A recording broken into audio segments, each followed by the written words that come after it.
सती का वहीं पर अंत हो जाता है। हाहाकार मच गया उस यज्ञ में। शिव के गण जो आए हुए थे क्रोधित हो गए, यज्ञ को विध्वंस करने लगे। भृगु ने अनेकों राक्षसों को प्रकट कर दिया, बड़ा युद्ध हुआ। शिवगण वहां से भाग खड़े हुए। इधर नारद जी भगवान शिव को जाकर बता दिए कि दक्ष ने ऐसे अपमान किया और सती ने शरीर छोड़ दिया। भगवान शिव को बड़ा प्रेम है सती से, और इतने क्रोध में आए कि जटा उखाड़े और पटके उसे वीरभद्र उत्पन्न हो गए विशाल शरीर में। प्रणाम भगवान, आदेश। भगवान शिव ने कहा कि दक्ष बहुत अहंकारी हो गया है, उचित दंड जाकर दो। और दक्ष चलते हैं। इधर चंडी भी प्रकट हो गई, माँ काली नृत्य करती हुई जा रही है, और इधर वीरभद्र आ रहे हैं। हरिद्वार में तो दक्ष है ना, दक्ष द्वीप, वहां पर यज्ञ हो रहा था कनखल में, और हिमालय से उधर से आ रहे हैं चले हुए वीरभद्र। पहाड़ जैसे टूटा हुआ चला रहा है हिमालय, काला बादल आ रहा है, चारों तरफ से प्रलय की अग्नि आ रही है। सब समझ गए, तो लगता है भगवान शिव का कोप है। अनेकों देवता गर्जना जब किए वीरभद्र तो भाग खड़े हुए वहां से यज्ञ छोड़कर, और जो कुछ पकड़ में आए उनको पकड़ के वहां भृगु पकड़ में आ गए। भृगु का सब दाढ़ी मूछ पहले नोच लिया वीरभद्र ने। एक भग देवता था, उसकी आंख निकाल लिया, वो आंख दिखा दिखाकर बात करता था। एक पूषा देवता था, उसका मारकर दांत तोड़ दिया और दांत दिखाकर हंसने लगा। और यज्ञ में मंडप में प्रवेश करके सब बांस बल्ली उखाड़कर सब यज्ञ विध्वंस कर दिया। अग्निकुंड जो जल रही थी उसमें दक्ष को पकड़ लिया वहां किनारे पर, और सोचा कि इसको मारूं, लेकिन मारने से उसका सिर नहीं टूट रहा है, तलवार से नहीं कट रहा था। तब वीरभद्र ने उसके शरीर गर्दन को मरोड़कर उसका गर्दन तोड़ दिया और उस अग्निकुंड में डालकर उसका सिर जला दिया। इस तरह से दक्ष का अंत हो गया। हाहाकार मच गया चारों तरफ, सब प्रलय करके और वीरभद्र लौट आए। अब चारों तरफ सृष्टि में हाय हाय होने लगा। भगवान विष्णु ब्रह्मा जी सब चिंतित हो गए, भगवान शिव को कैसे प्रसन्न किया जाए। सब देवता ब्रह्मा आदि विष्णु इत्यादि सब मिलकर कैलाश जाते हैं और लगे भगवान की पहले स्तुति करने।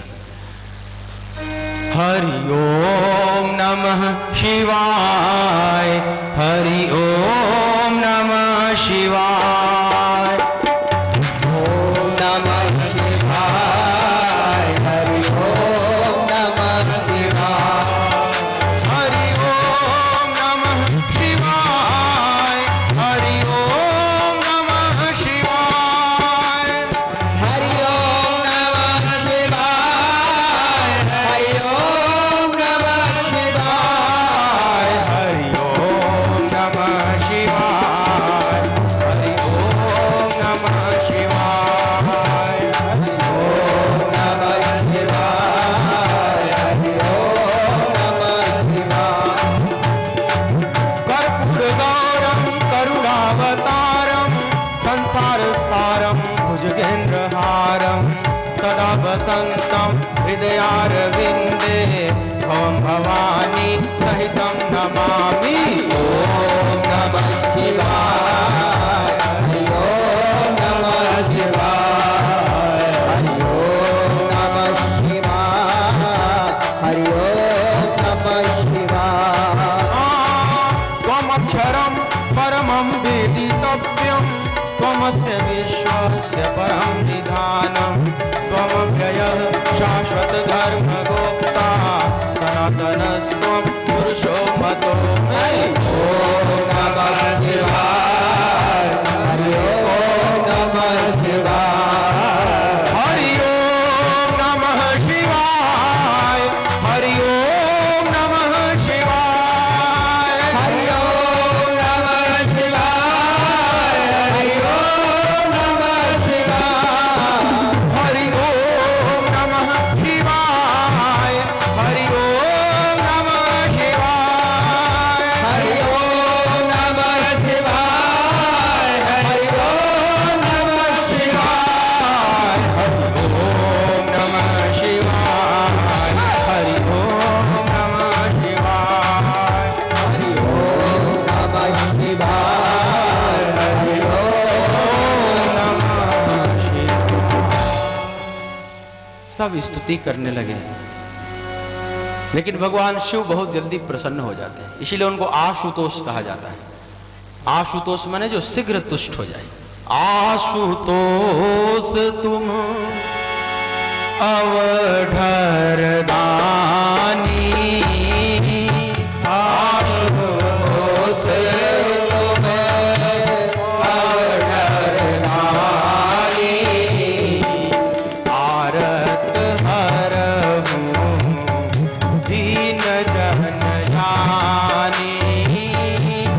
आशुतोष तुम अवतारधानी, आरती हरहूँ दीन जन जानी। अवधर दानी, जो जिसने मांगा सब दे दिया, कुछ नहीं बचाया अपने पास। तो प्रसन्न हो गए भगवान शिव, बोले कि आप लोग इतनी स्तुति कर रहे हैं, बोलिए क्या बात है। भगवान विष्णु सामने आए, बोले कि भगवान आप कृपा करें, दक्ष का यज्ञ संपन्न हो जाए, ऐसी कुछ करें। बोले कि ठीक है, उसका यज्ञ आप लोग कराइए। मैंने क्या किया, वो तो उसका थोड़ा अहंकार बढ़ गया था, बहुत कर्ता भाव आ गया था, मैं करता था, थोड़ा सा उसको एक सीख दिया हूँ, बस इतना ही है, जाइए आप लोग यज्ञ कराइए। भगवान विष्णु ने कहा कि भगवान यज्ञ कैसे होगा, क्योंकि मुख्य यजमान तो जल चुका है, उसका सिर, दक्ष का सिर जल चुका है, कुछ कृपा कीजिए।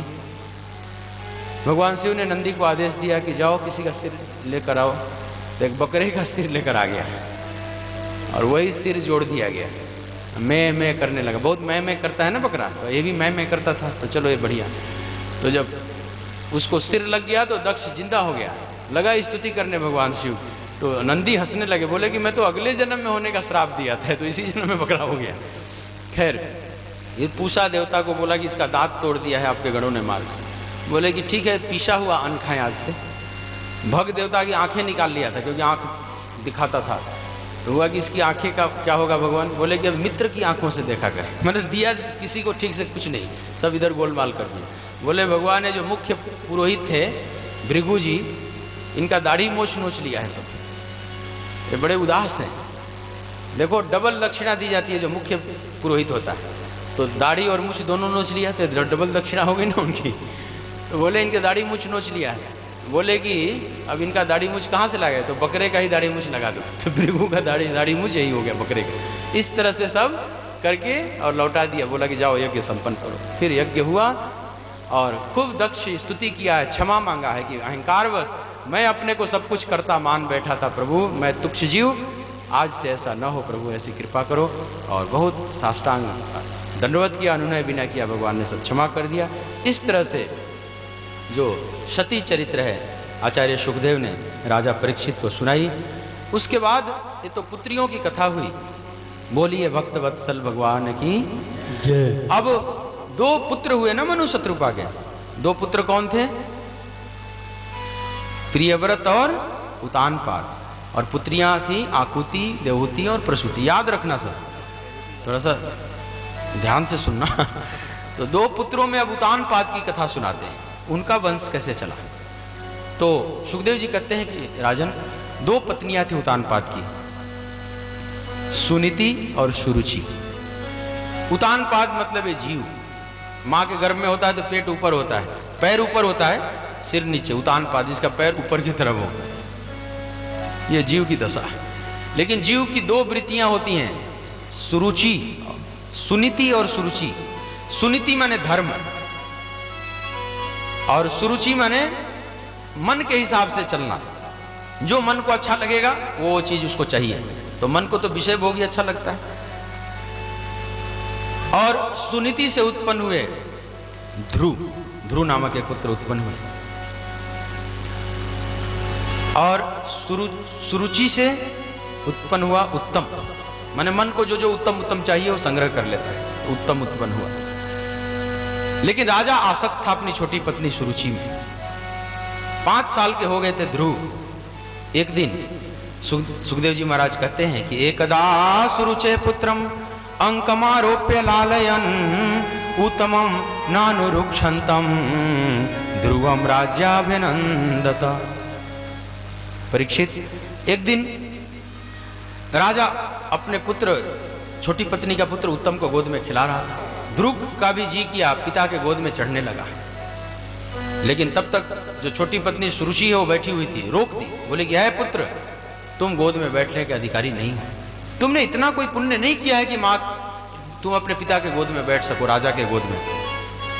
तुम इतने सौभाग्यशाली नहीं हो, इतने सौभाग्यशालिनी माँ से नहीं पैदा हुए हो। अगर तुझे बहुत इच्छा है राजा के गोद में बैठने की तो जाओ भगवान की आराधना करो और वो प्रसन्न हो जाए तो भगवान से वरदान मांगो कि मैं मां सुरुचि के माध्यम से उत्पन्न हूं, तब तुझे सौभाग्य मिलेगा।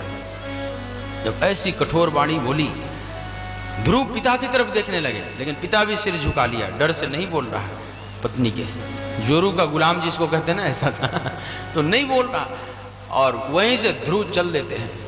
ये व्यंग बाण उनके लिए बहुत कठिन लगा, और चल देते हैं माँ की तरफ, और माँ को भी इधर खबर लग गई कि पुत्र अपमानित हो गया है, और आकर लंबी लंबी सांस लेने लगे माँ के पास, सुनीति के पास, और जली कटी सुनाने लगे अपनी छोटी माँ को। लेकिन माँ ने मना किया कि पुत्र मांगलम तातु, माँ पुत्र ऐसे अमंगल न बोलो, ऐसे अपशब्द मत बोलो पुत्र। ठीक है, माँ ने बहुत कुछ बातें कही है, लेकिन पुत्र उसमें से कुछ बातें अच्छी भी गई है। माँ ने यही कहा ना कि तुझे जो कुछ भी चाहिए वह भगवान से मांगो, वे सब कुछ देने वाले हैं। तो ये तो बात बहुत अच्छी उन्होंने बोला है। देखो ये गुणग्राही है, जो अच्छी बातें हैं उसमें से ले लेना चाहिए। तो ये बात तो ठीक बोली है ना कि तुझे कुछ भी चाहिए तो भगवान सब कुछ देने वाले हैं, भगवान की आराधना करो, उन्हें प्रसन्न करके मांगो। तो पुत्र अगर तुझे सचमुच राज्य चाहिए, राजा के गोद में बैठना है, या कुछ भी चाहिए, तो जाओ भगवान की आराधना करो और उन्हें प्रसन्न करके उनसे मांगो। ऐसा उपदेश दी माँ, और ध्रुव के भी मन में यह भाव जम गया, और माँ को प्रणाम किए और जाने लगे। और माँ अपने पुत्र को देख रही है। धन्य है ऐसी माँ जो अपने पुत्र को भगवान के रास्ते पर भेज रही है। ऐसी माँ हो, ऐसी माँ हो जिसके बाद दोबारा माँ बनाने की जरूरत न पड़े, तब जीवन धन्य है। और अपने पुत्र को धर्म के रास्ते पर भेज दी, और पुत्र जा रहे हैं जंगल में ध्रुव जी। इसी बीच नारद जी प्रकट हो जाते हैं। नारद ऐसे चेला ढूंढा करते हैं जो एकदम भगवान को चाहते हैं, ऐसे चेले को तुरंत मोड़ लेते हैं और उसको भगवान की से मिला भी देते हैं, ये भी बात है। तो नारद प्रकट हुए, लेकिन पहले थोड़ा परीक्षा लेना चाहे कि सचमुच है, पाने की क्षमता है, संकल्प दृढ़ है। तो नारद को देखकर प्रणाम किया ध्रुव ने, तो समझ गए नारद जी की हाँ ठीक, पहला लक्षण तो ठीक है, संत देखकर प्रणाम कर रहा है, इसका मतलब ठीक है, संत के प्रति श्रद्धा है, वही भगवान को पा सकता है। तो पहली सीढ़ी तो ठीक है, लेकिन थोड़ी और परीक्षा लेना चाहे। बोले पुत्र कहाँ जा रहे हो, क्यों जा रहे हो? बोले मैं जा रहा हूं भगवान को पाने के लिए जंगल में। तब नारद जी बोले कि जंगल में भगवान हुआ नहीं रहते, वहां तो शेर भालू होते हैं, सब चट कर जाएंगे तुझे। और पुत्र छोटे बालक का मान के अपमान किया। अरे जंगल में भगवान नहीं बैठे हुए हैं, जाओ तुम लौट जाओ, घर जाओ। इतने अपमान का बदला लेने के लिए रोष में मत जाओ। तुम बड़े बड़े ऋषि मुनि अनेकों वर्षों तक, जन्मों तक तपस्या करते हैं, जन्म जन्मांतरों में जल्दी दर्शन नहीं होता, तुम तो अभी छोटा बालक हो। किसने बता दिया कि जंगल में भगवान रहते हैं? जाओ लौट जाओ। तब ध्रुव जी ने कहा कि महाराज मैंने आपसे सलाह नहीं ली, मांगी थी, आप खुद ही सलाह देने आ गए हो बीच में। अगर मेरी मदद कर सकते हैं मेरे मार्ग में तो कीजिए, नहीं तो आप मेरा रास्ता छोड़िए। जब ऐसी बात सुनी नारद ने, तो नारद जी समझ गए कि संकल्प बिल्कुल दृढ़ है। बोले कि पुत्र मैं तो तेरी परीक्षा ले रहा था, तुम ढीले ढाले मानसिकता से तो नहीं जा रहे थे, बस जरूर तुम जाओ, मैं सहयोग करूंगा, और मैं मंत्र प्रदान करता हूं, विधि बताता हूं, और जाओ इसका जाप करना और तुम जरूर सफल होगे अपने लक्ष्य में। तो वहीं पर द्वादशाक्षर मंत्र का उपदेश दिया, ओम नमो भगवते वासुदेवाय, और बोला कि जाओ मथुरा में गंगा जमुना के तट पर जाकर साधना में लग जाना। तो ध्रुव जी नारद जी को प्रणाम करके गुरु का आशीर्वाद लेकर चले आते हैं, और आज भी ध्रुव टीला है मथुरा में, वहां पर जमुना किनारे जाकर और साधना में लग गए। गुरु द्वारा बताए हुए मंत्र, अद्भुत साधना प्रारंभ के जो 1 महीने थे उसमें जो कैथ बेर इत्यादि का फल जो पककर गिर जाता था उसी को खाकर और साधना करने लगे और जाप करने लगे। 3-3 दिन पर वो भी खाएं। ओम नमो भगवते वासुदेवाय, ओम नमो भगवते वासुदेवाय, ओम नमो भगवते वासुदेवाय, ओम नमो भगवते वासुदेवाय। इस तरह से 1 महीना बीता, दूसरा महीना प्रारंभ हुआ, तो अब फल भी खाना छोड़ दिए, अब जो सूखे पत्ते इत्यादि हैं उसको खाकर जीवन निर्वाह करने लगे। ओम नमो भगवते वासुदेवाय, ओम नमो भगवते वासुदेवाय, ओम नमो भगवते वासुदेवाय। ओम नमो भगवते वासुदेवाय। वो भी सूखे पत्ते 6-6 दिन के बाद, लेकिन जब तीसरा महीना प्रारंभ हुआ तो 9-9 दिन के बाद केवल एक बार जल पीकर साधना करने लगे। ओम नमो भगवते वासुदेवाय। ओम नमो भगवते वासुदेवाय। ओम नमो भगवते वासुदेवाय। ओम नमो भगवते वासुदेवाय। 14 महीना प्रारंभ होता है। अब 12-12 दिन के अंतराल पर मात्र जल भी छोड़ दिए, एक हवा का भक्षण करने लगे, एक श्वास लेकर और रहने लगे। ओम नमो भगवते वासुदेवाय। ओम नमो भगवते वासुदेवाय। ओम नमो भगवते वासुदेवाय। ओम नमो भगवते वासुदेवाय। अब 6ठा महीना प्रारंभ होता है।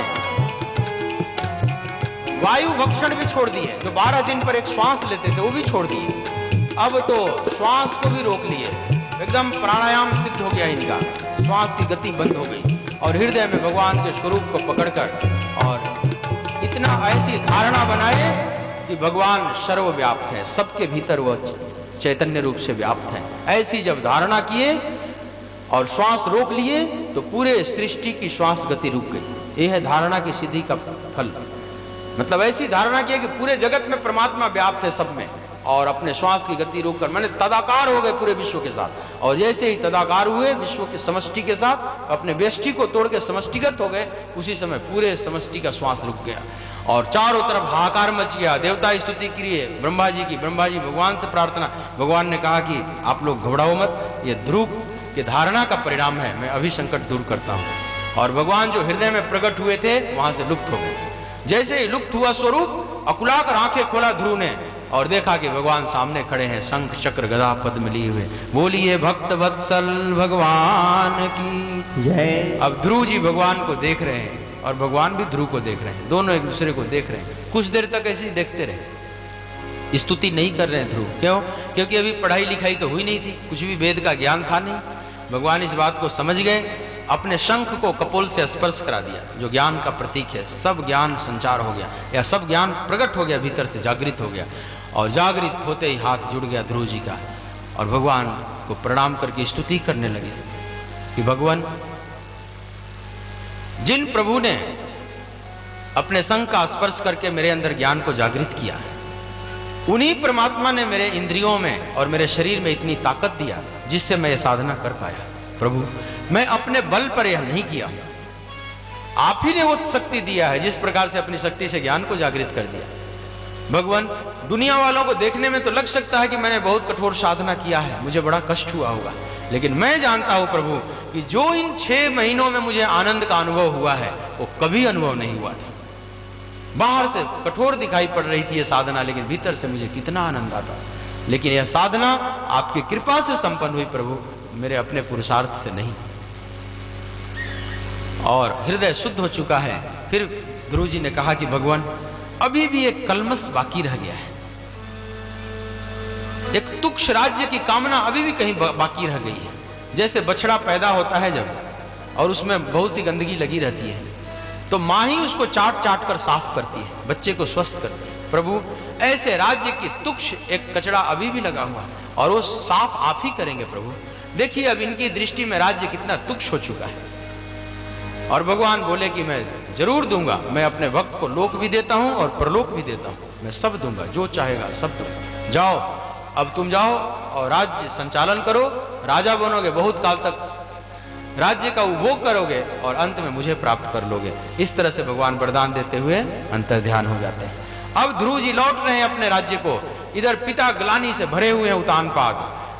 पता चल गया, नारद जी ने बता दिया, दूर से आकर आगवानी किया पिता ने। पिता चरणों में गिरना चाहते थे, ध्रुव जी ने गले लगा लिया उठाकर और बोला कि पिताश्री, आप मन में जरा भी ग्लानि महसूस न करें, आप तो धन्य हैं, आपका कोई दोष नहीं। उसी घटना की वजह से तो मैं आज यहाँ पहुंच गया, आप लोग तो निमित्त बने हो। पिता को वैराग्य हुआ, वो चले गए साधना करने, तपस्या करने। अब मिलने घर में आ रहे हैं तो पहले माँ सुरुचि के पास गए, वो भी ग्लानि से भरी हुई थी। माँ क्षमा मांगना चाहिए, लेकिन ध्रुव जी ने प्रणाम किया माँ को, बोले कि माँ तुम अगर वो अभ्यंग बाण नहीं बोली होती तो आज मैं ये नहीं बना होता, आज भगवान का साक्षात्कार नहीं होता, तो वो तो व्यंग बाण क्या था, वो तो मेरे जीवन को धन्य करने वाला था। अब मन से राग द्वेष सब समाप्त हो चुका है। अंत में अपनी माँ के पास गए, माँ की आंखों में आंसू और छाती में दूध झड़ने लगे और गले लगा लिया, अंक से भर लिया, जैसे ध्रुव जी का अभिषेक हो गया दूध से और अश्रु से। और ऐसी माँ पाकर अपने को बड़े गर्व का अनुभव कर रहे हैं ध्रुव जी, और माँ ऐसे पुत्र पाकर गर्व का अनुभव कर रही है, पुत्र हो तो ऐसा। और इस तरह से राजा बनते हैं ध्रुव जी, बहुत काल तक शासन किए हैं। इसी में इनका जो भाई उत्तम था, एक बार यक्षों से युद्ध हो गया, यक्षों ने मार डाला, यक्षों पर चढ़ाई कर दिया ध्रुव जी ने, यक्षों को वध करने लगे। फिर मनुज महाराज आए, फिर समाधान दिए कि निर्दोष यक्षों को तुम न मारा करो, फिर छोड़ देते हैं। और भी बहुत काल तक राज्य किए, और अंत में विमान आया और ध्रुव जी अपनी माँ सहित बैठकर और चल देते हैं, और ध्रुव लोक बन गया, अचल लोक में जाकर स्थित हो गए। मतलब परमात्मा का धाम ही अचल है, जो सचल नहीं है, वहां पर जाकर स्थित हो गए। इस तरह से भगवान कि इस भक्त की महिमा सुखदेव जी ने सुनाया, और नारद जी ध्रुव की महिमा चारों तरफ बीड़ा के तान पर गा गाकर बखान करने लगे कि ध्रुव ने देखो 6 महीने में मात्र भगवान को प्राप्त कर लिए। तो लोग पूछे महाराज 6 महीने में प्राप्त कर लिए, तो उनके गुरु कौन थे? तो नारद जी बोलते थे मैं ही था। मतलब गुरु को भी आनंद आ रहा है ना ऐसा शिष्य पाकर। बोलिए भक्त वत्सल भगवान की। सुखदेव जी महाराज कहते हैं कि प्रिय परीक्षित, ध्रुव जी के वंश परंपरा में आगे चलकर एक राजा हुए अंग, और अंग के पुत्र हुए बेन। लेकिन बेन बड़ा नालायक राजा हुआ, वो अपने को भगवान मानकर पूजा करवाने लगा। अंत में ऋषि लोग नाराज हो गए, फिर उसको हुंकार करके मार डाले। लेकिन राजा विहीन राज्य कैसे चलेगा, अब क्या किया जाए? तो उसके भुजाओं का मंथन किया गया, और मंथन किया गया तो उसमें पृथु भगवान का जन्म हुआ। ये भी 24 अवतारों में। बोलिए पृथु भगवान की। जब पृथु भगवान जन्म लिए तो चारों तरफ पृथ्वी में मतलब सूखा पड़ा हुआ था, धन धान्य समाप्त हो चुका था, हाहाकार मचा हुआ था, कुछ भी नहीं बचा था, क्योंकि पृथ्वी सब धन धान्य को अंदर समाहित कर ली थी। क्योंकि ऐसा दुष्ट राजा जहां प्रकट हो जाते हैं बेन जैसा, सब पृथ्वी गरीब हो जाती है। जब जब नालायक कर्णधार देश को मिलेंगे या धरती को, तो धरती उस समय गरीब होती चली जाएगी, वह देश गरीब होता चला जाएगा। जैसे नेता लोग होते हैं ना, प्रजातांत्रिक नेता कितने, तो बड़े बड़े वादे करेंगे, इलेक्शन के समय वादे किए होंगे आपसे भी बहुत बड़े बड़े, तो करते हैं कि मैं अगर जीत गया, मेरे को जिता दिया तो मैं गरीबी मिटा दूंगा। एक बार एक नेता बोल रहे थे कि अगर मेरे को विजयी बना दिया आप लोग तो गरीबी मिटा दूंगा। तो गरीबी मिटाना तो सभी चाहते हैं, लेकिन गरीबी किसी की नहीं मिटी जब जीत गए नेताजी। तो सबने पूछा कि आपने कहा था कि गरीबी मिटा दूंगा, तो नेताजी बोले मैंने ये कहा था कि किसकी गरीबी मिटा दूंगा, अपनी तो मिटा ही लेते हैं ना। तो ऐसे जहां नेता स्वार्थी आ जाते हैं, कर्णधार लोग, तो वहां पर राष्ट्र गरीबी की तरफ। बेन की वजह से पृथ्वी दरिद्र हो गई थी। लेकिन पृथु जब आए तो देखे कि ये तो धरती सब छुपा ली है अपने आप में, तो कुपित हो गए, धरती पर बाण का संधान किए, तो गाय रूप में प्रकट हो गई। फिर लगी स्तुति करने कि भगवान मेरा क्या दोष था, जब ऐसे दुष्ट राजा आते हैं तो मेरी यही दशा हो जाती है, अब आप मेरा दोहन कीजिए। तो गाय से सब, गाय रूप से सब दोहन किए, और फिर पृथ्वी धन धान्य संपन्न हो गई। और इसीलिए पृथु के नाम से इसको पृथ्वी कहा गया, इसीलिए उसके नाम पर पृथ्वी को कुल जगह जगह बराबर किए, प्रजा का ठीक से फिर से स्थापना किए, चारों तरफ धरती धन्य हो गई। फिर प्रजा को तो सुख सुविधा की सामान दे दिए, लेकिन इतना ही पर्याप्त नहीं है, अब प्रजा को धर्म की तरफ मोड़ना भी राजा का कर्तव्य है। राजा का 2 कर्तव्य होना चाहिए, एक तो सब सुख सुविधाओं को व्यवस्थित कर दे, फिर प्रजा को धर्म से जोड़े, तब पूरा राजा है। तो उन्होंने बहुत से यज्ञ किया। जब 100वां यज्ञ करने लगे, इंद्र डर गया कि मेरा इंद्रासन मांगेंगे, और उसने घोड़ा चुरा लिया, जबकि ऐसा भाव नहीं था, वो भगवान को पाने के लिए कर रहे थे। लेकिन इंद्र को ऐसा डर लगता है, उसको लगता है कि मेरा सिंहासन न मांग ले, घोड़ा चुरा लिया। लेकिन इंद्र पकड़ा गया, फिर खैर उसको भगवान पृथु ने क्षमा कर दिया, इंद्र को छोड़ दिया। फिर भगवान प्रकट हुए, भगवान की स्तुति करने लगे महाराज पृथु, और स्तुति बड़ा गजब का किए हैं भगवान पृथु। भगवान से स्तुति करते हुए बोले कि प्रभु मैं आपसे वैकुंठ नहीं मांगूंगा। क्यों? क्योंकि वैकुंठ तो मेरे पिता का घर है, वहां तो मैं आऊंगा ही, वो तो मेरा अधिकार है। उसमें अलग से मांगने की क्या जरूरत है? पिता की वसीयत तो अपना है ही ना पुत्र को, उसमें अलग से मांगने की क्या जरूरत है? तो वैकुंठ नहीं मांगूंगा। तो मानो भगवान ने पूछा कि फिर क्या मांगोगे? तो पृथु ने कहा कि प्रभु मैं ये मांग रहा हूं कि मैं जब वैकुंठ में आऊंगा तो लक्ष्मी जी आपकी सेवा कर रही है और मैं भी सेवा करूंगा। तो जब सेवा करूंगा तो लक्ष्मी से कभी कभी मेरा खटपट भी हो सकता है। तो जब लक्ष्मी जी से खटपट हो जाएगा तो आप वरदान दीजिए कि आप मेरा पक्ष लेंगे। अब बताओ, ऐसे ऐसे वरदान मांग रहे हैं, बड़ी विचित्र भक्त होते हैं। भगवान भी मुस्कुराने लगे। फिर भगवान से एक और वरदान मांगा पृथु ने कि भगवान इन 2 कानों से कथा सुनने से तृप्ति नहीं हो रही, कुछ ऐसी कृपा करो कि 10,000 कान दे दो, ताकि 10,000 कानों से इस कथाओं को मैं पीऊं। तृप्ति नहीं हो रही 2 कानों से। भगवान भी मुस्कुराने लगे कि भक्त भी मेरे कैसे कैसे पागल होते हैं, एबनॉर्मल टाइप के होते हैं एक तरह से। अब बताओ, इसको 10,000 में कान दे दूं तो इसका पूरा शरीर ही खराब हो जाएगा, कान ही कान दिखाई पड़ेगा चारों तरफ से, जिधर जाएगा। तो भगवान कहे कि ठीक है, तुम्हारा शरीर लेकिन विकृत नहीं करूंगा, इन्हीं 2 कानों में 10,000 कानों की क्षमता दे दूंगा। एक संत बोल रहे थे कि अगर भगवान भोलेनाथ होते, अगर भोलेनाथ से मांगते तो सीधा तथास्तु कर देते हैं।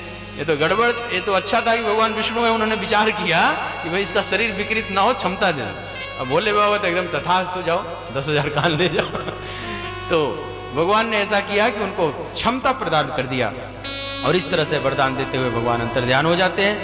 पृथु ने बहुत बढ़िया प्रजा का पालन किया है, प्रजा को ज्ञान का उपदेश भी दिया है और बहुत काल तक साधना करते हुए, प्रजा पालन करते हुए फिर परमधाम को चले जाते हैं। बोलिए भक्त वत्सल भगवान की जय। इन्हीं वंश परंपरा में आगे चलकर सुखदेव जी महाराज कहते हैं कि प्रिय पुत्र परीक्षित एक राजा हुए प्राचीन बरही, उसने भी बहुत से यज्ञ किया, 99 यज्ञ किया। इतना यज्ञ किया कि उसके कुशा से पूरे पृथ्वी को ढका जा सकता था, इतना कुशा उसमें उपयोग किया था।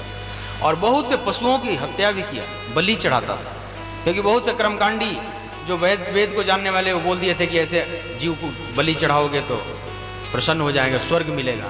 ये गुमराह हो गया था। एक दिन नारद जी आए और नारद जी ने कहा कि राजन ये बताओ, तुम जो इतने धर्म कर्म कर रहे हो, इस धर्म कर्म करने से तुम्हारे जीवन में शांति की अनुभूति और आनंद की प्राप्ति हो रही है? तो बोला कि महाराज इस धर तो मैं विचार ही नहीं कर रहा हूं, मैं तो सिर्फ अपना कर्म किए जा रहा हूं। तो नारद जी ने कहा कि ऐसे अंधे की तरह कर्म न करो, तुम ठीक रास्ते पर जा रहे हो, इसका प्रमाण है कि तुम्हारे मन में शांति की अनुभूति होगी और आनंद की प्राप्ति होगी। अगर तुम अपनी नौका खे रहे हो तो ये भी तो देखना है कि नौका सही दिशा में जा रही है कि नहीं। तो अंधे की तरह केवल धर्म में लगे रहना और कोई आनंद की अनुभूति नहीं हो रही है, मन में शांति नहीं, ऐसा धर्म किस काम का? तो साधना करो, लेकिन विचार युक्त होकर विवेक के आलोक में। साधन करी है विचार ही न मन शुद्ध हो ही नहीं तैसे। अरे किसी ने तुम्हें बता दिया कि पशु को चढ़ा दो, जीवों को मारो तो तुझे स्वर्ग मिलेगा, ये किसने बता दिया राजन? तुम गुमराह हो चुका है। ये पशु हिंसा ठीक नहीं, ये सब गिन गिन कर तुझे चुकाना पड़ेगा इसका मोल। बंद करो ये सब यज्ञ। राजन तुम्हारे जैसा एक राजा हुआ, उसका नाम था पुरंजन। पुरंजनोपाख्यान यहाँ प्रारंभ हो जाते। एक प्रतीक कथा नारद जी ने सुनाई है कि एक पुरंजन था, उसका मित्र था एक अविज्ञात। अविज्ञात माने परमात्मा, पुरंजन माने जीव जो इस शरीर रूपी पूर्व में रहता है, फंस जाता है।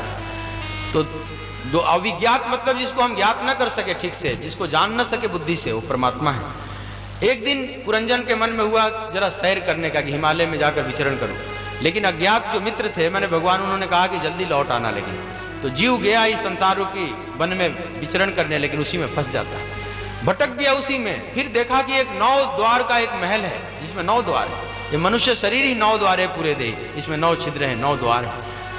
और उसमें प्रवेश किया तो देखा कि वहां पर एक युवती बैठी हुई है, उसका नाम है परमदा। परमदा माने बुद्धि।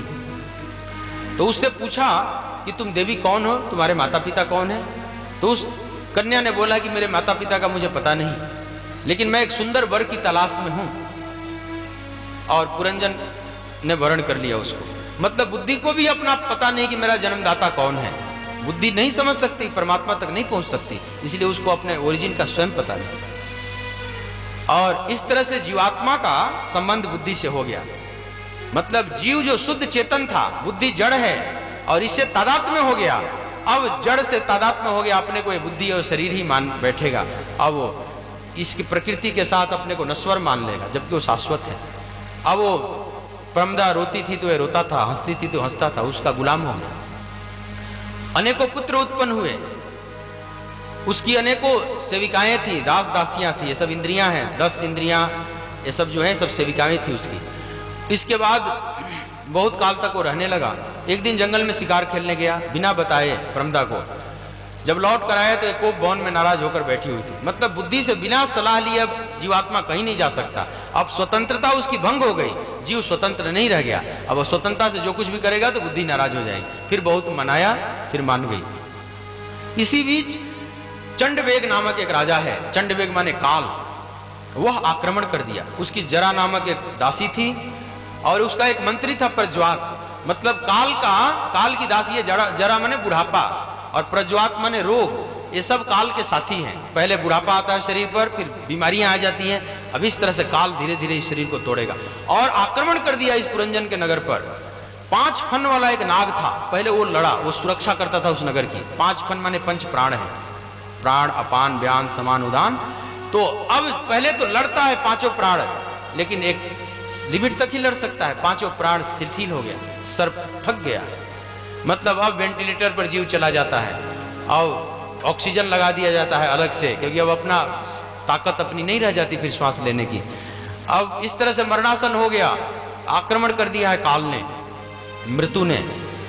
इसी बीच अब जब तक लड़ता रहा है और इसी में पुरंजन फिर मारा जाता है। मतलब जीव मरेगा, लेकिन सामने प्रमदा है, वो रो रही है। उसी को देखते देखते इसने शरीर छोड़ा। तो जैसी अंतमति सो गति, मतलब स्त्री जोली में चला गया। अब स्त्री रूप में प्रकट होकर जन्म ले लिया और नाम पड़ा फिर पुरंजनी इस जन्म में। फिर एक राजा से इसका विवाह हुआ, 9 पुत्र उत्पन्न हो गए। लेकिन एक दिन राजा मर गया, तो राजा की अंत्येष्टि होने जा रही है, ये भी सती बने, पुरंजनी जा रही है सती बनने। तो जब सती बनने जा रही है, इसी बीच जो अभिज्ञात नामक इसका सखा था ना, वो आ जाता है और इसके कंधे पर हाथ रखा, बोला कि तुम कौन हो? तो उसने बोला मैं तो पुरंजनी हूँ। तब उसको झकझोरा बोला कि न तुम पुरंजन है न पुरंजनी है, तू मेरा मित्र है, तू चेतन आत्मा है, जरा याद कर अपने आप को। और फिर उसको अपनी स्मृति दिलाई और फिर उसको इस जाल से मुक्त करके भगवान अपने साथ ले गए। मतलब ये प्रतीक कथा बताकर नारद जी बोले कि तुम भी इस तरह से गुमराह हो चुका है राजन, ये सब छोड़, इस तरह से यज्ञ और सच्चे भगवान की प्रार्थना कीजिए, भगवान की भक्ति कीजिए और भगवान को प्राप्त कर लोगे। इस तरह से नारद जी के उपदेश से वैराग्य उत्पन्न होता है। प्राचीन बरही को और भगवान की साधना में लग गए, मतलब सच्चे मार्ग पर लग गए और साधना करके भगवान को प्राप्त कर लेते हैं। इस तरह से यहाँ पर चतुर्थ स्कंद की कथा पूरी होती है। बोलिए भक्त वत्सल भगवान की। थोड़ा सा 10 मिनट और धैर्य धारण करें। पंचम स्कंद की थोड़ी सी कथा महत्वपूर्ण है, उतनी श्रवण कर लें। मैं थोड़ी संक्षेप में ही तेजी से उस कथा को पूरी कर रहा हूँ। समय की कोई बहुत वो नहीं है ना, बिल्कुल परेशानी, तो 10 मिनट और धैर्य धारण करें, बहुत महत्वपूर्ण कथा है। पंचम स्कंद में परीक्षित प्रश्न करते हैं आचार्य सुखदेव से कि गुरुदेव प्रियव्रतो भागवत आत्मा राम कथम मुने गृहे रमत यन्मूला कर्म बंधा पराभव। गुरुदेव, जो मनु शत्रुपा के पुत्र थे प्रियव्रत, वो बचपन से ही बड़े विरक्त और साधु स्वभाव के थे। उन्होंने फिर गृहस्थी धारण कैसे किया? सुखदेव जी महाराज कहते हैं कि प्रिय परीक्षित, उनको गृहस्थी में रुचि बिल्कुल नहीं थी, जरा भी इच्छा नहीं थी, मना कर दिया गृहस्थी करने से। तो मनु परेशान हो गए, पिता की आज्ञा नहीं मान रहे थे, तो अपने पिता को बुलाया। मनु के पिता कौन है? ब्रह्मा जी। तो ब्रह्मा जी आकर समझाने लगे कि पुत्र तुम गृहस्थी कर लो। देखो, गृहस्थी उसके लिए बाधक है जिसके मन में विकार है, जिसके मन में रस है। तुम्हारे मन में रस नहीं तो तुम्हें क्या दिक्कत है? लेकिन ये बात ठीक नहीं थी। जब मन में रस नहीं तो गृहस्थी में पढ़नी भी नहीं चाहिए। लेकिन ब्रह्मा जी को अपना काम संभालना है, अपना काम सिद्ध करना था, सृष्टि चलानी थी। वहीं पर नारद जी थे, तो नारद जी तो समर्थन कर रहे थे प्रियव्रत का, लेकिन ब्रह्मा जी के डर से फिर नहीं बोले, चुप हो गए। तो फिर विवाह कर लिया प्रियव्रत ने। बहुत अच्छे राजा हुए, सुंदर प्रजा का पालन किया। और एक मन में उनको एक और भाव जगा कि ये जो सृष्टि है इसमें आधा दिन होता है, आधी रात्रि होती है। तो रात्रि तो सोने में लोग गंवा देते हैं, तो दिन ही दिन होता तो कितना बढ़िया होता कि सब लोग खूब परिश्रम करते, खूब धन धान्य संपन्न होते और धनी होते और सुख सुविधाओं से भर जाते। तो भगवान ने रात्रि क्यों बना दिया? आधा समय व्यर्थ चला जा रहा है जीवन का। तो उन्होंने ऐसा सोचा कि अब रात्रि होने ही नहीं दूंगा। अपने रथ को इतना तेज दौड़ाए कि सूरज अस्त ही नहीं होने देते थे। जैसे आज भी कोई विमान से उड़ जाए, जैसे मान लो नई दिल्ली से आप अमेरिका जा रहे हैं, आपकी फ्लाइट उड़ी, अगर पश्चिम की तरफ उड़ गई तो अब शाम ही शाम बना रहेगा। अब 14 घंटे न्यूयॉर्क जाने में लगेगा, अब 14 घंटे, तो वहाँ जेटलैग के शिकार हो जाते हैं। इसलिए शाम का जो टिकट है वो सस्ता होता है, रात्रि वाली महंगी होती है, क्योंकि अब शाम ही शाम होगा तो निद्रा आएगी नहीं। अब वहाँ उतरोगे तो काम में मन नहीं लगेगा, तरोताजा नहीं रहोगे, क्योंकि वो पृथ्वी भी घूम रही है, उसी अलोंग चल रहा है वो जहाज भी, इसलिए ऐसा होता है। अब तो आज आश्चर्य नहीं, सब जानते हो। तो इस तरह से पृथ्वी पर रथ घुमाने लगे, लेकिन दिन ही दिन होने का परिणाम यह आया कि प्रजा बीमार पड़ने लगी। अब जगह जगह हॉस्पिटल बनाने लगे, औषधियां ढूंढने लगे, तो देखिए कि ये क्या हो गया, बीमार क्यों प्रजा होने लगी। तब बात समझ में आएगी कि यहाँ तो रात्रि जो मैंने अब इनको दिया ही नहीं, यहाँ विश्राम भी तो चाहिए ना। भगवान ने जो बनाया है ठीक ही बनाया। अब उनको बुद्धि उनकी ठिकाने आ गई। भगवान ने जो बनाया है व्यवस्थित, यहाँ श्रम भी चाहिए और विश्राम भी चाहिए। श्रम और विश्राम का जब जीवन में संतुलन होता है तब ठीक से आपकी जीवन यात्रा पूरी होती है। ये नहीं कि इतना काम करो कि पागल हो जाओ, और इतना ही कोई विश्राम करने लगते हैं कि आलसी अकर्मण्य हो जाते हैं। ये दोनों ही खराब है। अतियों से बचो, मध्य में मार्ग है। युक्त आहार विहारस्य युक्त शस्य कर्मसु युक्त स्वप्नावबोधस्य योगो भवति दुखा। सम्यक जीवन जियो, भगवान बुद्ध का जो नियम था, सम्यक, उचित श्रम और उचित विश्राम।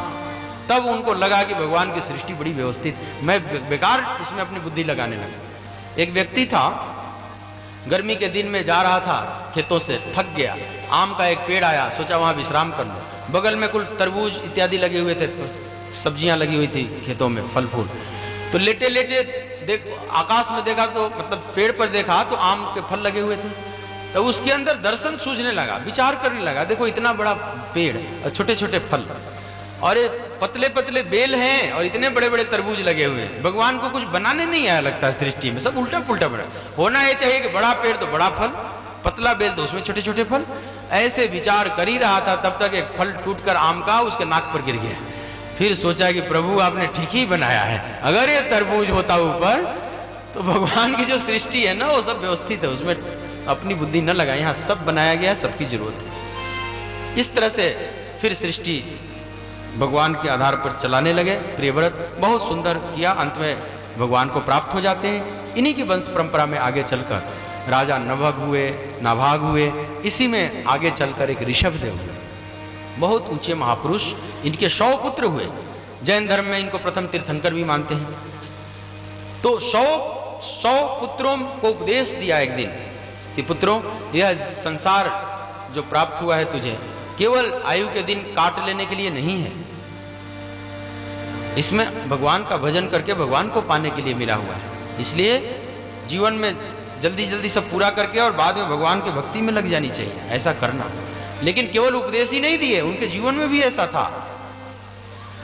वे अपने बड़े पुत्र भरत को राजा बनाकर और स्वयं निकल पड़े और परमहंस वृत्ति में चारों तरफ धरती पर विचरण करने लगे, दक्षिण भारत के जंगलों में विचरण करने लगे। लेकिन जहां जाएं ऊपर से तो एकदम दिगंबर और धूल धूसरित रहते थे, कहीं पड़े रहे वैसे ही, लेकिन लोग फिर भी पहचान जाएं, कहीं ना कहीं लगे कि इनका तेज छटक कर आ जाता था। जैसे अग्नि है, बुझ जाती है, ऊपर से राख आ जाता है, फिर भी कहीं ना कहीं से अंगार दिखाई पड़ जाता है। तो लोग समझ जाए कोई सिद्ध महात्मा है, बिना खाए पिए पड़ा रहता है, फिर भी कैसे मस्त है, कोई सेवा करने वाला भी नहीं, ये साधारण आदमी नहीं है। अब लोग सेवा में लग जाएं, उनके कार्य भी सफल होने लगे, तो अब लोग टूट पड़े उनकी सेवा में, क्योंकि उनको तो पता तो चल जाए संसार में लोगों को कि इस महात्मा की सेवा करने से मेरा कार्य पूरा हो जाएगा। तो यहाँ नानक दुखिया सब संसार है, यहाँ तो सब दुखी हैं, पीछे पड़ जाए। देखिए कि ये भी एक विघ्न डालने लगे, फिर भेष बदल के फिर कहीं ना कहीं भाग जाए वहां से, मुंह में कहीं पत्थर रख के घूमने लगे, ताकि लोग पहचाने ना। ग्रह ग्रहित इवादृशम, ऐसा जीवन बना लिए जैसे लगे कि ग्रह के मारे हुए, ऊपर से एकदम दिन ही, लेकिन अंदर से वे परमहंस महापुरुष थे। और इस तरह से विचरण करते करते अपना शरीर योग बल से छोड़कर और भगवान को प्राप्त हो गए। बोलिए ऋषभदेव भगवान की। बड़ी सुंदर कथा है, मैं संक्षेप में इनकी बात किया हूं।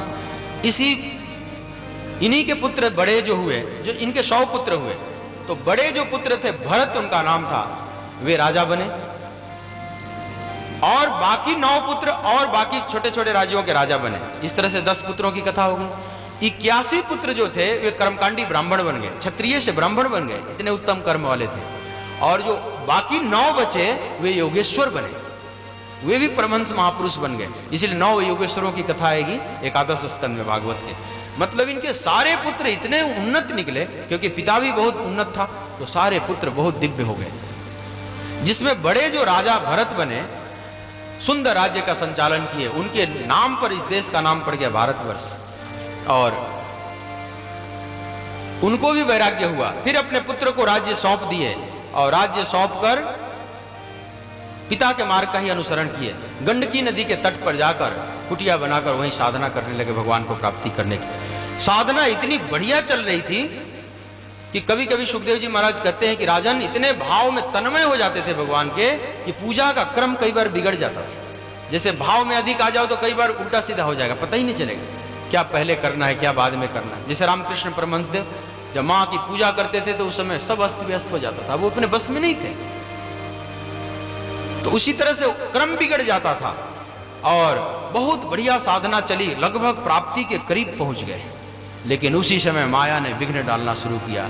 छोड़त ग्रंथि जान खगराया, विघ्न अनेक करे तब माया। माया भी अपनी पूरी ताकत लगा देती है जब निवृत्ति का समय आता है। और एक घटना घटती है, उसी भरत बैठे हुए अपने कुटिया में, सामने गंडकी नदी बह रही है। एक मृगी जो गर्भवती थी, दिन पूरे हो चले थे लगभग उसके, और प्रसव के दिन पूरे लगभग हो चले थे, पानी पीने आई नदी में। तब तक एक शेर दहाड़ता हुआ उसकी तरफ बढ़ने लगा। अब बेचारी मृगी डर से और कोई मार्ग न पाकर जल में ही छलांग लगा दी और उसी में प्रसव कर दी बच्चे को। बच्चा बहने लगा और माँ दूसरे तट पर जाकर प्राण त्याग दी। इतनी थकी थी और डरी हुई थी कि शरीर छूट गया। इस दृश्य को भरत ने देखा, बड़ी करुणा आई, दौड़कर नदी में कूद पड़े और उस मृग शावक को छान कर लाए और रूई से उसके जल को सुखाए, उसको स्वस्थ किए। अब उसको खिलाए पिलाए क्या, कहाँ से दूध लाए बच्चे के लिए? तो दूर्वा जो दूब का घास होता है उसको उखाड़ कर लावें, उसको पीसें, उसका जूस निकालें और उस मृगों को पिलावें। तो 2-4 दिन जब इस तरह से दूब घास के रस को पिया तो उसमें चेतना आने लगी, स्वस्थ हो गया। फिर तो घास भी खाने लगा, उछलने लगा, दौड़ने लगा और भरत बड़ा प्यार करने लगे इस मृगे को। मृगा भी बड़ा प्रेम करने लगा। अब भजन में बैठते हैं तो कभी इनकी गोद में आकर बैठ जाता है, कभी इनके कंधे पर चढ़ जाता था। धीरे धीरे उसके बड़े बड़े थोड़े सिंग निकल आए। अब भजन में बैठे तो पीछे से आकर सिंग से खुरेदे। अब इनका मन भजन में नहीं लग रहा, बैठे हैं भजन में, लेकिन मृगे की ही चिंता हो रही है। आंख खोल कर देखे कहीं जंगल में तो नहीं चला गया, कहीं कुटिया से भाग तो नहीं गया, कोई शेर न खा जाए, कहीं कुछ हो न जाए। अब मृगे की ही चिंता दिन रात उनके चित्त पर चलने लगी। यहीं से अब भूल हो गया। देखो भरत यहां तक तो ठीक थे कि मृगे को बचाए, 2-4 दिन रखते, स्वस्थ करके मृगों के झुंड में छोड़ देते, लेकिन अब उससे आसक्त हो गए। बच्चे को इतना खिलाने लगे कि कभी अपने बच्चे को भरत ने इतना नहीं खिलाया था जितना इस मृग शावक को। अब इसमें मृगे का दोष नहीं है, साधक को सावधान रहना है, लेकिन सावधानी चुकती जा रही, ध्यान भगवान का टूटता चला जा रहा है। एक दिन मृगा जंगल में कहीं चला गया, दिखाई नहीं पड़ रहा है, शाम तक लौट कर नहीं आया। अब मृगे की खोज में शाम को ढूंढ निकल पड़े जंगल में, चारों तरफ ढूंढे, कहीं कुछ पता न चले। उसका नाम ले लेकर चिल्लाएं, पूरा जंगल गुंज पड़े, लेकिन कहीं मृगे का कुछ खबर न दिखाई पड़े। मृगा आता भी नहीं था सामने। कहीं कहीं उसका चरण चिन्ह दिखाई पड़े, उस चरण धूलि को ले लेकर मस्तक पर लगाया। वो बोलते थे कि हाय मैं कितना कठोर हृदय का हूं, अगर उसकी माँ होती तो ऐसे निर्दयी की तरह नहीं छोड़ देती। मैं कितना कठोर, अपने उस मृग शावक की रक्षा नहीं कर सका और छोड़ दिया, क्या पता उसको शेर भालू खा तो नहीं गए। ऐसे पागल की तरह रोने लगे। तब तक पूर्णिमा की शायद रात्रि रही होगी, आकाश में चंद्रमा पर दृष्टि गई और चंद्रमा में जो छाया दिखाई पड़ती है ना, लगता है मृगा है, और उसी में कल्पना कर लिए। इतने पागल हो गए कि ये चंद्र देवता मृगे को स्थान दे दिए अपने हृदय में और बोलने लगे कि हे चंद्र देवता, जिस मृगे की मैं रक्षा नहीं कर पाया, आपने अपने हृदय में उसको जगह दे दिया, मैं आपका जीवन भर ऋणी रहूंगा। ऐसे पागलपन उनमें छा गया और ऐसे बोलने लगे। फिर लौट कर आ गए अपनी कुटिया में, लेकिन सवेरे फिर मृगा चला आया। मृगा जिंदा था, कहीं मरा उड़ा नहीं था। अब फिर प्यार करने लगे उस मृगे को। तब तक आयु के दिन पूरे हो चले। सबकी आयु के दिन एक दिन पूरे हो जाते हैं। इधर गफलत में समय बीत गया और तब तक मृत्यु का क्षण आ गया। अब भरत को चिंता हुई कि मेरे बाद कौन इसकी देखरेख करेगा। देखो यह भी जीव की अज्ञानता है, लगता है कि मैं ही सब कुछ हूं, मेरे जाने के बाद क्या होगा। सब जीवन चल जाता है, संसार चल जाता है, इसलिए अपने ऊपर सारा बोझ नहीं लेना चाहिए, इस बात का ध्यान रखना। लेकिन भरत को लग रहा है कि मेरे जाने के बाद कौन इसकी सेवा करेगा, और बड़ी चिंतित हो गए और मृगे को देख रहे हैं और रो रहे हैं, और मृगा भी रो रहा है देखकर अपने स्वामी को, क्योंकि बच्चे को जानवर जीवों को भी बड़ा प्रेम होता है। और दोनों रोते रोते इनका शरीर छूट गया और अंतमति सोगति। ये यथामाम भगवान ने कहा ना कि यम यम वापी स्मरण भावन त्यज्यत्यन्ते कलेवरम तम तमे वैति कौन्तेय सदा तद भाव भावित।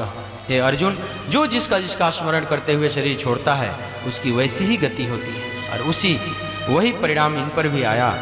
मृगे के चिंतन में शरीर छोड़े और अगले जन्म में मृग योनि में चले। देखो कहां से भरत जो प्राप्ति के करीब पहुंचा हुआ महापुरुष आज मृग योनि में चला गया। लेकिन जो साधना किए थे क्या वो व्यर्थ चला गया? साधना कभी व्यर्थ नहीं जाती है, ध्यान दीजिए। उस साधना का परिणाम यह हुआ कि इनको स्मृति बनी रही मृग योनि में भी कि मैं भरत था, मैं इतना ऊंचा साधक था, एक मृगे में आसक्त होने से मेरी ये दुर्दशा हो गई। लेकिन अब क्या करें, इस शरीर से भजन तो होगा नहीं। लेकिन शरीर छोड़ना भी ठीक नहीं, अपने आप छूटे प्रारब्ध में, तो उस आयु दिन की प्रतीक्षा करने लगे, अलग मृगों से कटे रहे, उसी कुटिया में कभी कभी आकर वहां रोए कि मैं यहाँ भजन करता था, क्या हो गया मैं। याद थी, सब स्मृति बनी हुई थी। और एक दिन प्रारब्ध पूरा होता है मृगे का भी। देखो दया इतना न करो कि दयनीय हो जाओ। संत दयालु होते हैं, बात ठीक है। दया बिनु संत कसाई, दया करी तो आफत आई।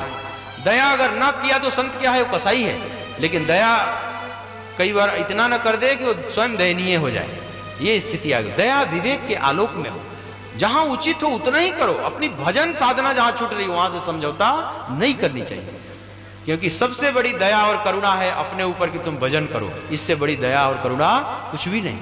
लेकिन भजन छोड़कर और आप जगत में कहीं भी उलझ जाते हो तो आप एक दिन दयनीय हो जाएंगे। तो एक ही कर्तव्य है आपका कि भगवान का स्मरण न छूटे। चाहे कितनी भी सेवा किसी की करो, लेकिन उसका चिंतन चित्त पर मत लाओ। चिंतन तो भगवान का ही होना चाहिए। तो यहाँ तो मृगे का चिंतन शुरू हो गया, यही दीनता हो गई। और लेकिन मृगे का भी शरीर छूटा और फिर तीसरा जन्म मिलता है एक ब्राह्मण के घर में, मनुष्य का शरीर मिल गया। और यहां भी स्मृति बनी रही कि मैं क्या था पीछे। लेकिन जब थोड़े 8 साल के हुए तो पिता बड़े सुंदर थे देखने में, बड़ा खुश हुआ, सोचा कि इतना होनहार पुत्र जन्म लिया है। गायत्री मंत्र का उपदेश दिया, यज्ञोपवीत संस्कार कराया। लेकिन जब गायत्री मंत्र पिता सिखाने लगा तो जानबूझकर गायत्री मंत्र न बोले। क्यों? क्योंकि जानते थे कि आज पिता गायत्री सिखाएंगे, कल खोडसो संस्कार के मंत्र सिखाएंगे, और फिर कहेंगे बेटा जरा गृह प्रवेश कराओ, लगन बहुत ज्यादा है, थोड़ा फलाना शादी तुम कराओ, कोई मर गया है तो जाकर वहां को कर्मकांड कराओ, यही कराएंगे ना। और ये काम करना नहीं चाहते थे, इस कर्मकांड के दलदल में वो फंसना नहीं चाहते थे। उपरोहित कर्म अति मंदा, वेद पुराण स्मृति कर नंद। हालांकि कोई भी कर्म निंदनीय नहीं, लेकिन उसमें नहीं फंसना चाहते थे। वे केवल भगवान का भजन, तो जानबूझकर मूर्ख और पागल बने रहे। पिता एकदम सिर पिट लिया कि देखने में कैसा सुंदर बालक, क्या हो गया इसको। लेकिन समय पाकर पिता और माता का शरीर छूट जाता है। तो पिता की 2 पत्नियां थी, एक पत्नी से 9 पुत्र थे और दूसरी पत्नी से जड़ भरत उत्पन्न हुई। इनका नाम भी भरत पड़ा, ध्यान दो। तीसरे जन्म में भी संयोग से भरत ही पड़ा।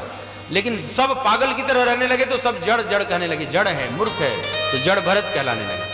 तो एक बहन थी और एक ये थे, और पिता माता का शरीर छूट गया।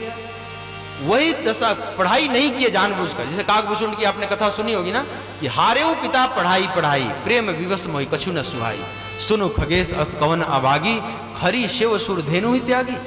ये अब सांसारिक विद्याएं सब गदही के समान है, परमात्मा की विद्या वो कामधेनु है। तो जिसको कामधेनु गाय मिल गई वो गदही का सेवन करेगा।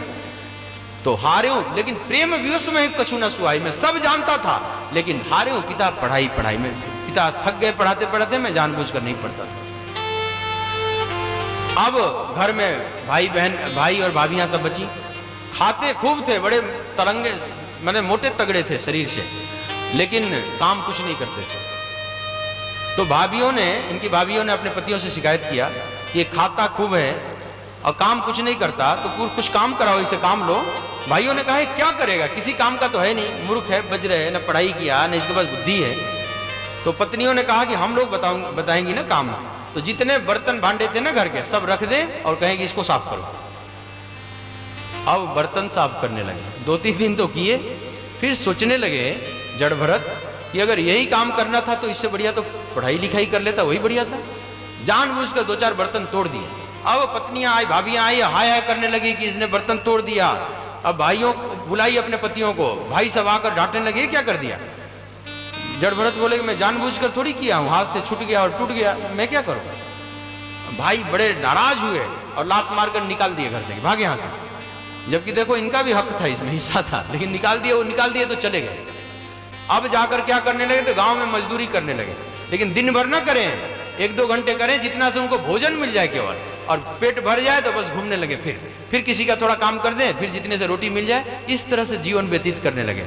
अब भाइयों की निंदा होने लगी गांव में कि कैसे तुम्हारा भाई, तुम लोग रखते नहीं हो ठीक से, ऐसे बेचारा मारा मारा फिर रहा। अब तो भाइयों के लिए बड़ा सिरदर्द बन गए। फिर बुला कर लाए, बोले तुम क्यों बदनामी करा रहा है हमारी।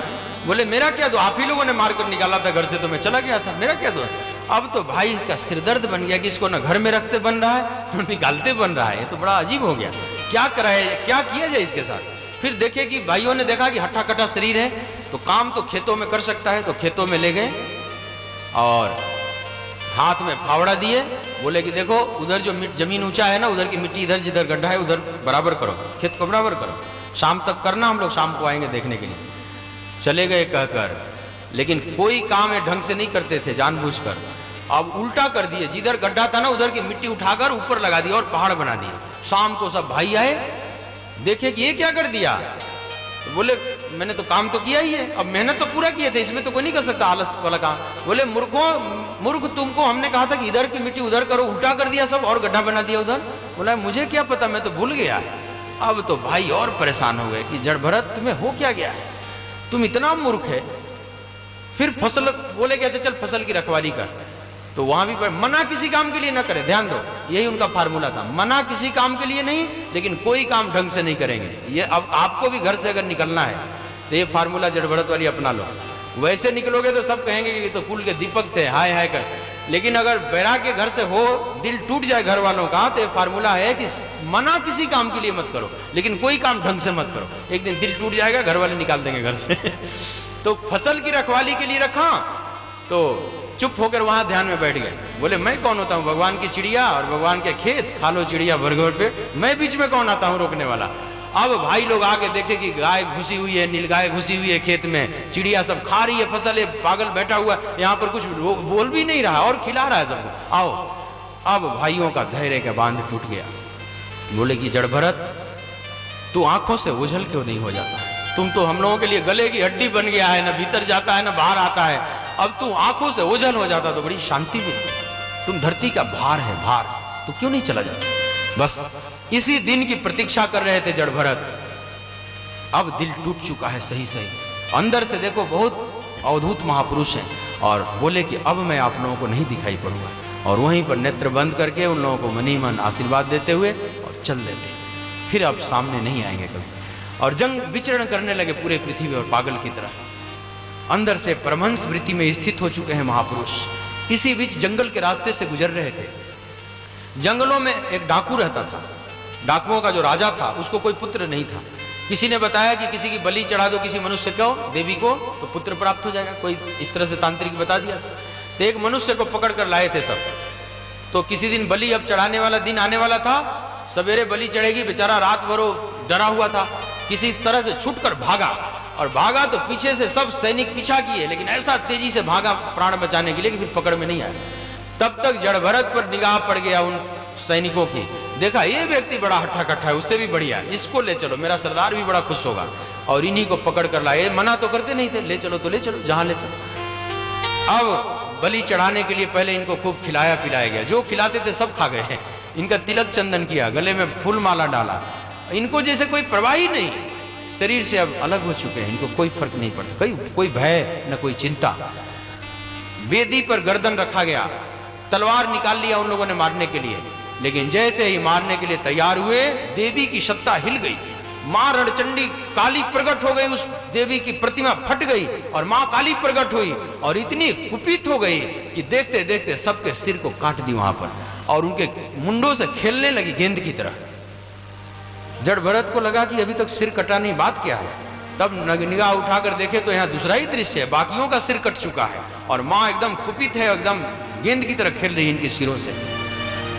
इस दृश्य को देखने लगे जड़ भरत।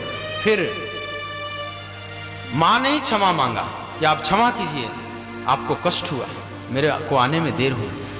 लेकिन सुखदेव जी महाराज कहते हैं कि प्रिय परीक्षित, जड़ भरत कुछ नहीं बोले, वहां से चल दिए, कोई धन्यवाद तक नहीं दिए। क्यों? क्योंकि न मरने का उनको गम था, न बचने की कोई खुशी है।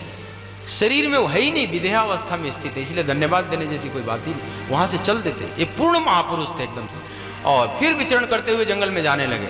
इसी बीच सुखदेव जी कहते हैं कि प्रिय परीक्षित, एक और घटना घटती है। सिंधु देश का राजा पालकी में बैठकर जा रहा है, और कहां जा रहा है? तो गुरु की तलाश में जा रहा है, भगवान कपिल से मिलने जा रहा है गंगा सागर। लेकिन उसका एक कहार जो था ना, वो बीमार पड़ गया था। तो कहारों ने कहा कि ये कम पड़ रहा है, क्या करें? तो बड़ा अहंकारी था, बोला कि अरे अपना ही राज्य है, किसी को भी पकड़ कर लगा दो। तो इन्हीं पर निगाह पड़ गई, ये व्यक्ति बड़ा बढ़िया मिल गया, एकदम हट्ठा कट्ठा, देखने में भी बड़ा मजबूत है। कहारों ने पकड़कर उनको आगे लगा दिया। तो बोलते तो बिल्कुल नहीं थे और मना भी नहीं करते थे किसी काम के लिए, लग गए आगे आगे पालकी में। लेकिन जब पालकी चलने लगी आगे, तो कोई चींटी आ गई रास्ते में। तो जब चींटी आई तो एकदम से रुक गए। तो रुके तो सारे, जैसे ब्रेक मार दो गाड़ी में ना, एकदम सब वो भी टकरा गया, सारे कार भी उन पर टकरा गए और सिंधु देश का राजा आगे की तरफ टकरा गया, उसका चोट भी लगी सिर में। बोला कि अरे मूर्खों, ये क्या कर रहे हो? कैसे तुम लोग पालकी चला रहा है? सावधान, ध्यान से चलाओ।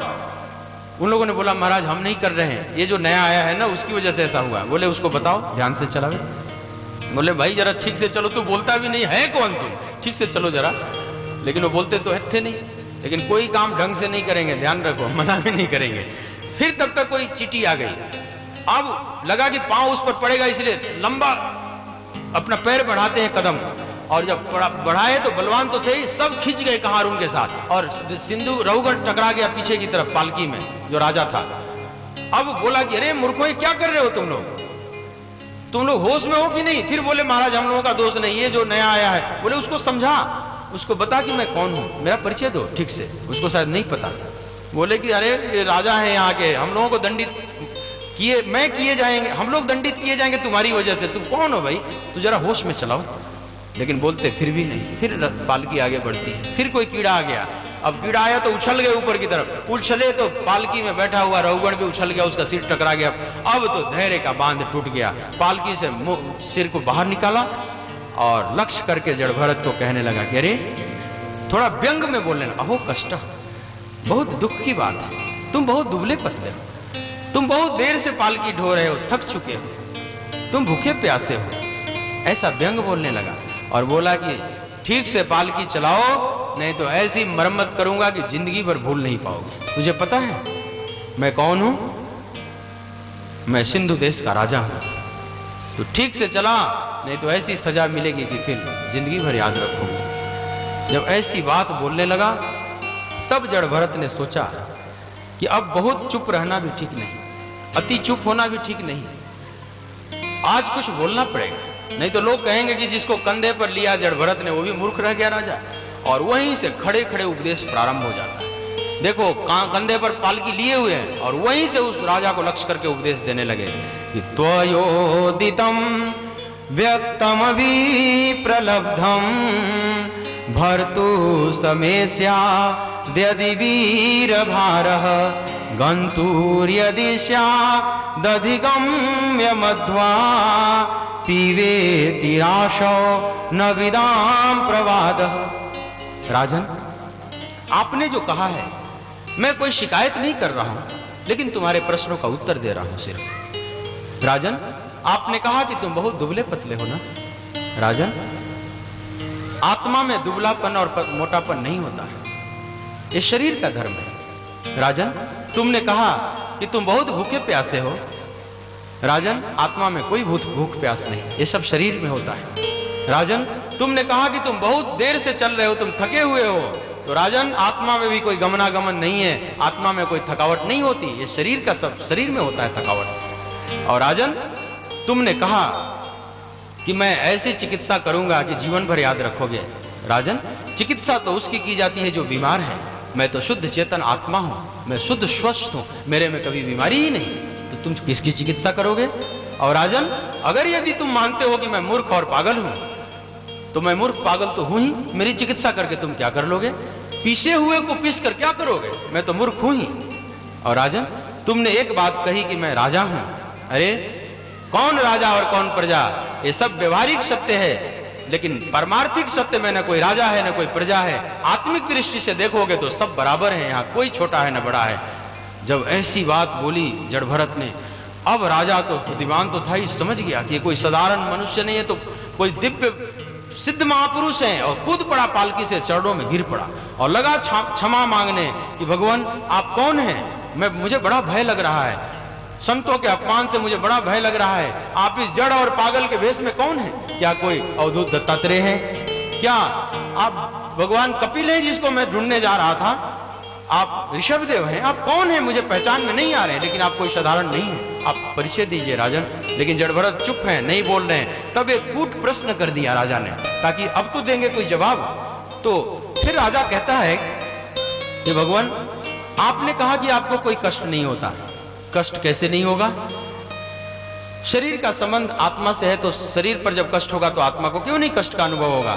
महाराज, जैसे अग्नि के ऊपर चूल्हे पर बर्तन रख दिया जाता है, बर्तन में पानी होता है, पानी में चावल छोड़ देते, तो अग्नि के स्पर्श से बर्तन गर्म होता है।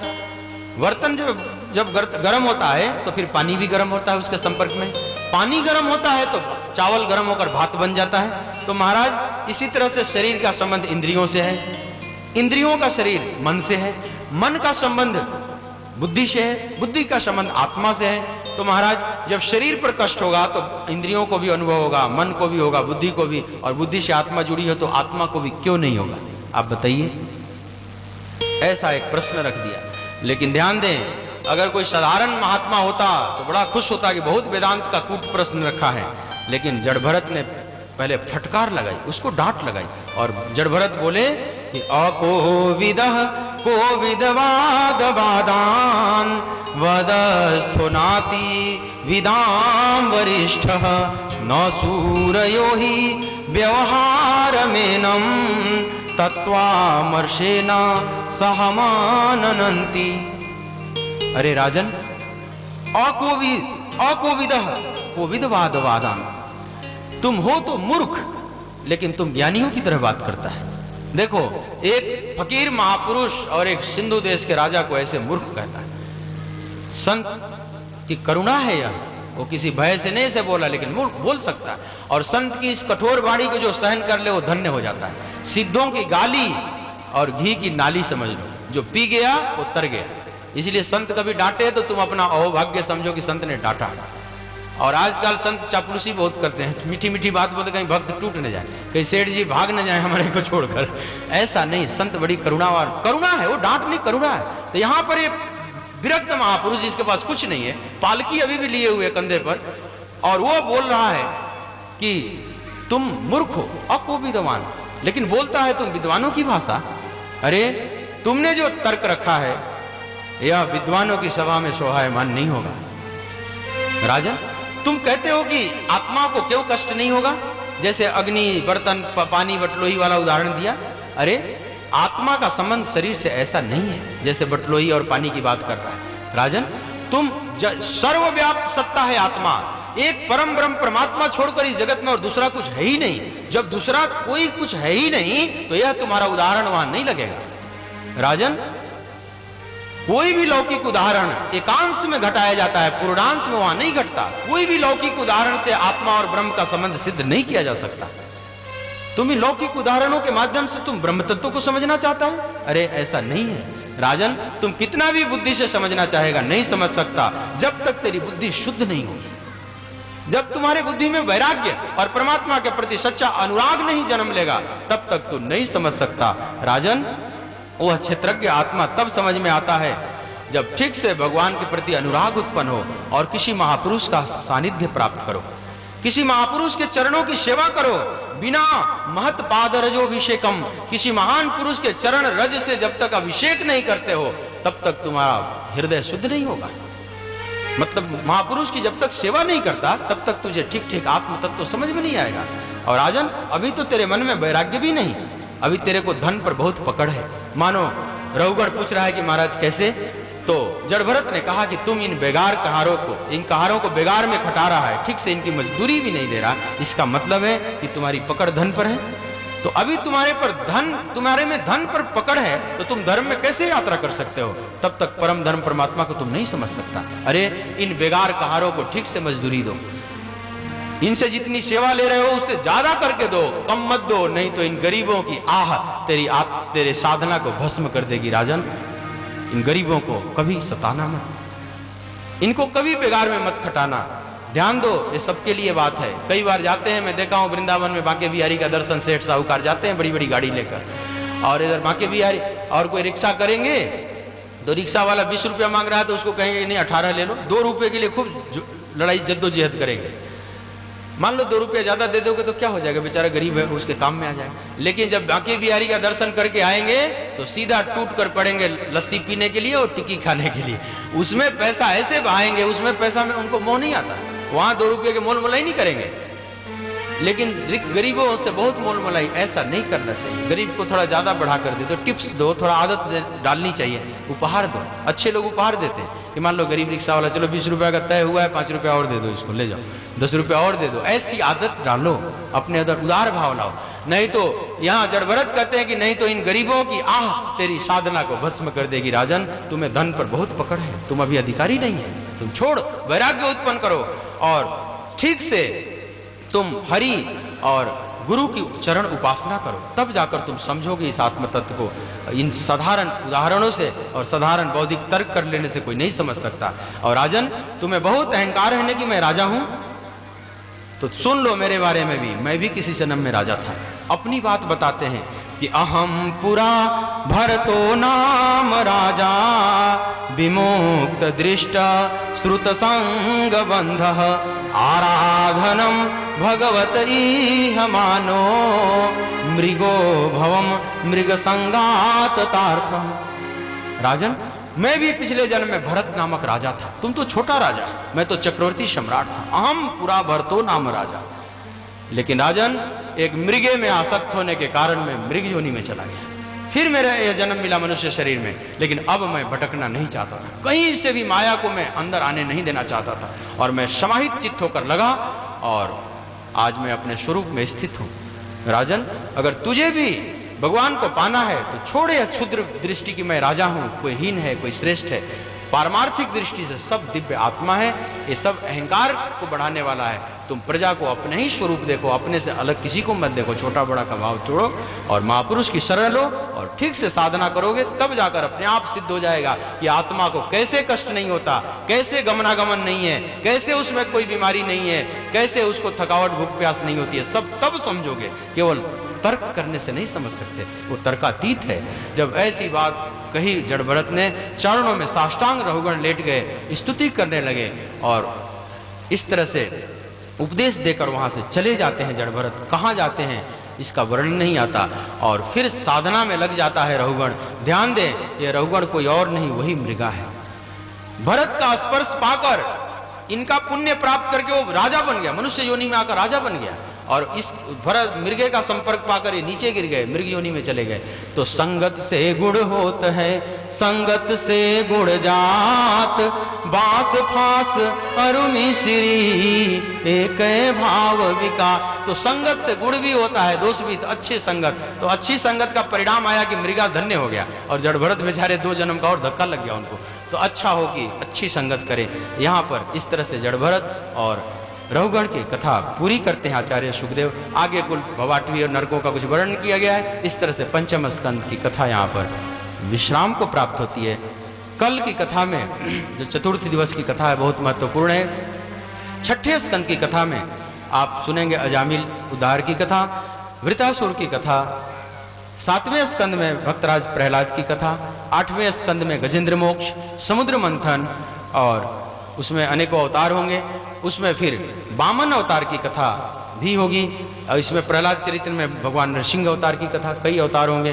फिर 9वें स्कंद की कथा होगी जिसमें सूर्यवंश की कथा है, जिसमें अम्बरीश इत्यादि की कथा, गंगा अवतरण की कथा, भगवान राम की कथा और अंत में यदुवंश की कथा यह अति प्रसंग से प्रारंभ होगा, जिसमें भगवान श्री कृष्ण का प्राकट्य होगा। मतलब कथा के अंतिम भाग में भगवान का प्राकट्य उत्सव मनाया जाएगा, जिसको हम नंदोत्सव भी कहते हैं। तो कल नंदोत्सव भी होगा, माने भगवान की बहुत सी अवतार लीलाओं का कल वर्णन होगा। आप सभी भाव से आए और लाला का जन्मोत्सव मनाने के भाव से आए। खूब सुंदर सुंदर वस्त्र पहन कर आना, आभूषण पहनकर नहीं लेकिन वस्त्र पहनकर अपना आना, और खूब श्रद्धापूर्ण भाव से कल हम भगवान जिस उस परमात्मा कृष्णावतार को लेकर एक ग्रंथ लिखा गया है महर्षि व्यास द्वारा, केंद्र में भगवान कृष्ण की कथा है, उसी में भागवतम की रचना है। परीक्षित की भी बड़ी जिज्ञासा है कृष्ण कथा सुनने की, तो अब आचार्य सुखदेव उधर ही बढ़ रहे हैं। अब कल पहुंच जाएंगे हम लोग, उसके बाद फिर कृष्ण ही रस चलेगा, कृष्ण रस का ही आप मीठा मीठा पान करेंगे। उसके पहले इन महापुरुषों की कथा बहुत जरूरी है सुनना। कृष्ण अवतार, कृष्ण चरित्र को समझने के लिए इन भक्त परमहंस महापुरुषों की कथा समझनी बहुत जरूरी है, तब आप ठीक से भगवान कृष्ण को प्रकाशित रूप में समझ पाएंगे। तो इसी के साथ ही आज की कथा को यहीं पर विश्रांति दी जा रही है। आप सभी आरती का दर्शन करेंगे। बोलिए भक्त वत्सल भगवान की जय, श्री वृंदावन बिहारी लाल की जय। जय जय श्री राम। हे माधव हे माधव हे केशव हे केशव माधव हे माधव हे केशव हे केशव नारायण नारायण नारायण नारायण नारायण नारायण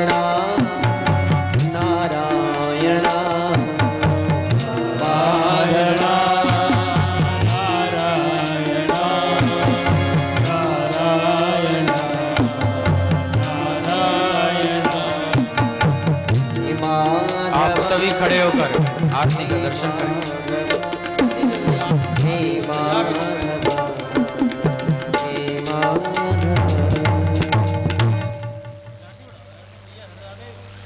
ओम ज्वालामालिन्यै नमः। हरि ओम मा चंद्रमा मनसो जातचक्षुः सौर्यो अजायत श्रोत्राद्वायुष्य प्राणस्य मुखात् अग्निरजायत।